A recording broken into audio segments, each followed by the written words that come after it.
Good morning mga ka-wonders. So mao ni ang ato ang menu karon. Mag-adobo ta og sitaw. Kay naman tayo manapalit na batong, so ato ni nga adobohon sa simple nga version. Ug mao ni ang mga procedure. So diha dapit ato lang ng mga gipang pakuksan ng mga diha dapit nga mga tambok.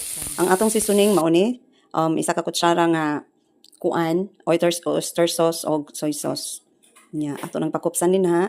Kay para diha na din ato magamit ang mantika nya ato na lang po nang pamutang ang mga unod.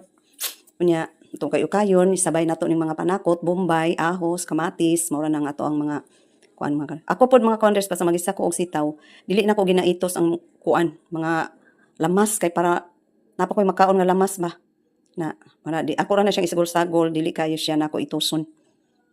To i-mix, dali ra kay ni mga commanders, 2 minutes ra ni o 1 minute ra gay siguro ni ako ang pagkuan. Ato na ilunod ang atong sitaw. Sitaw, bataw, katani, mo ni ang ato ang menu karon. Lunod na nato ning ato ang mga seasoning mga ka-wonders.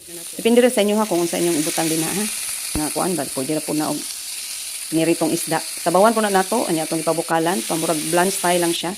Ako ang style dili ko nagapait kuan palata ako ng mga pila ka bukalan lang din ha. Ko na nang ilunod. Luto na dayon no. So ana lang kadali mga ka-wonder. Quick menu para sa atong pamahaw karon. Bon appetit. Ano po tayo mga pa-upload mga ka-wonders sa ato ang day 3 sa ato ang Tri-City Lulong at 60. Dugay-dugay pa gina mga ka-wonders ang ato ang mga pa-upload din na. So diri dapit mga ka-wonders, mo ni ning ato ang mga kuan. Napoday koy mga menu nato mga ka-wonders.